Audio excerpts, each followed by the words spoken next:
Saudi Arabia is a very oil-rich country, and gas is high in America right now. In Washington State, it's $5. Illinois, $5.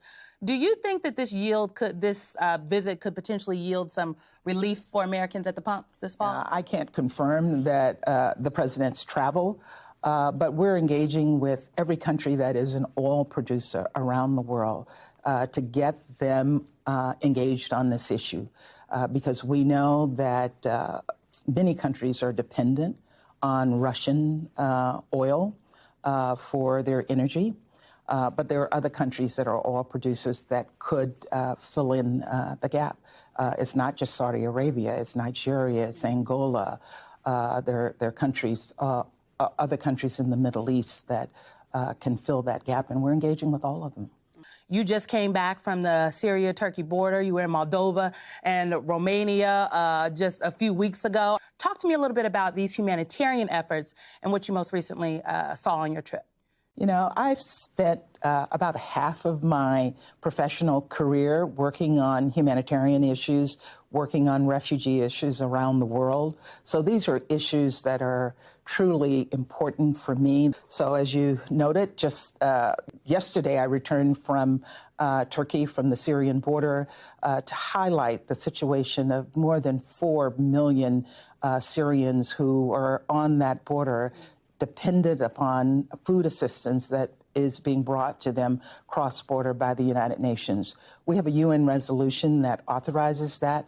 That resolution is going to expire on the 10th of July, and we absolutely need to have that resolution reauthorized. And I saw desperation there on the part of refugees who know their families depend on this. I saw desperation on the part of NGOs who provide this assistance, and UN officials who know that without this border crossing, people will starve.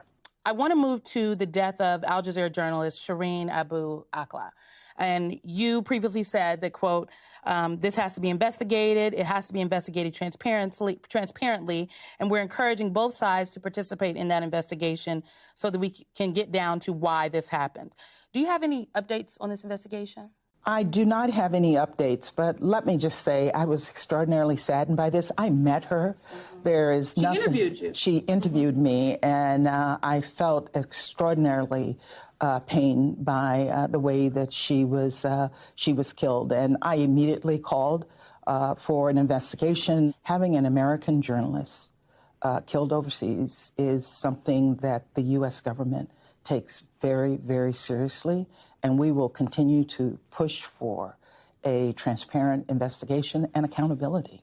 Given the current state of our world, why is the work of the United Nations so important in 2022?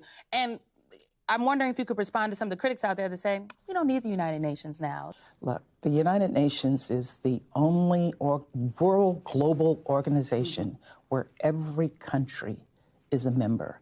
And it provides a forum for countries around the world to come together in one place to talk about global issues and come together to make decisions on global issues.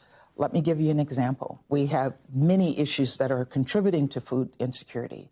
We put forward a global compact to talk about how we would engage on food security. 90 countries have signed on to this. There's no place else to do that other than at the United Nations. And it benefits Americans as well as other people around the world.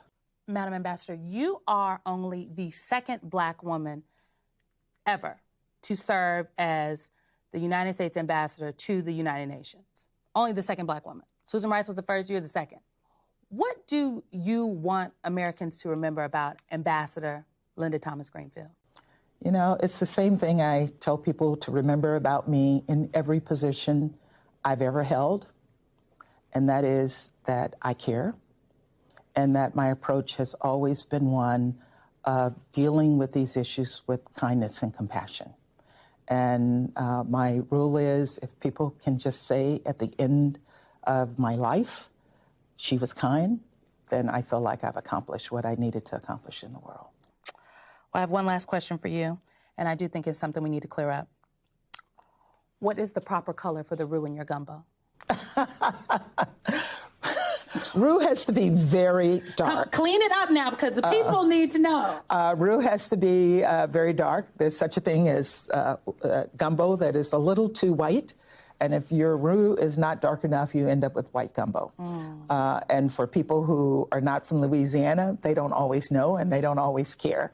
And sometimes I'll make a roux that's a bit too light because I know people don't know the difference. But if I'm having someone from Louisiana over for gumbo, the color is going to be perfect. And it has to be dark, dark brown. Ambassador, thank you so much. We appreciate your time. I know you were just fresh off travels, and we will see you soon. Good. Thank you very much. And congratulations for achieving this position. We're very proud of you as well. Thank you. Thank you so much.